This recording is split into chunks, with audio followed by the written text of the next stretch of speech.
हर काल, हर समय और हर युग में मनुष्य केवल एक ही कामना करता आया है, देवत्व को पाने की। कभी अपने तप और त्याग से, कभी कर्मों से, तो कभी अपनी हठ से। परंतु मनुष्य यह भूल जाता है कि देवत्व पाने से अधिक पावन और महान है अन्य जीवों के दुख को समझने की कला, करुणा से उनके दुख को हरने की भावना। यदि सच्चे मनुष्य बन जाओगे तो धरती पर ही देवता का स्थान पा जाओगे।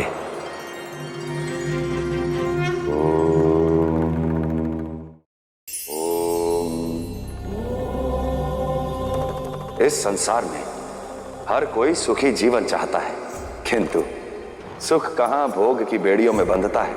यदि आपके विचार अच्छे होंगे, आप दूसरों के प्रति घृणा और जलन जैसी भावनाओं से स्वतंत्र रहेंगे, तो आपको जीवन में कभी भी दुख की अनुभूति नहीं करनी पड़ेगी। और यदि आप भोग विलास और दूसरों से प्रतिस्पर्धा की दौड़ में भागने लगते हैं, तो सुख कभी नहीं भोग पाएंगे। चयन आपका है, क्या चुनेंगे, वास्तविक सुख या दुख में बदल जाने वाला भोग। मीठे मीठे रस से भरे फल किसे नहीं भाते।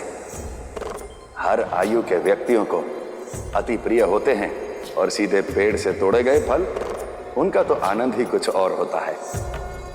क्या आपका जी नहीं ललचाता?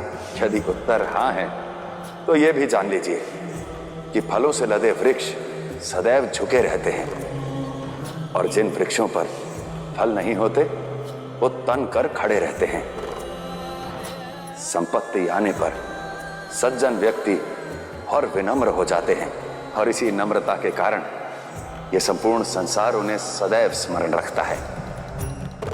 इसलिए आप भी सदैव फलों से लदे वृक्ष के भांति हो जाइए, झुक कर रहिए, क्योंकि समय का फेर बदलते समय नहीं लगता।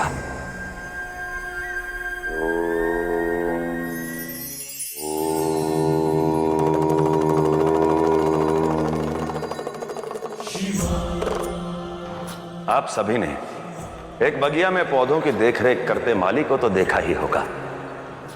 माली कितनी श्रद्धा, कितने प्रेम से हर वृक्ष, हर पौधे, हर फूल को सींचता है। इतना सब कुछ करने के बाद भी माली का अधिकार केवल पौधों के फूल तक ही सीमित है। उसकी सुगंध उसके अधिकार क्षेत्र से बाहर है।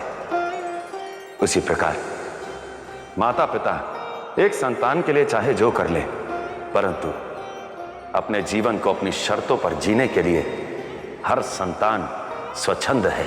इसलिए अपनी संतान के लिए जो करना चाहें करें, परंतु जो आपकी सीमा के बाहर है उसे अपने अधीन करना निरर्थक है।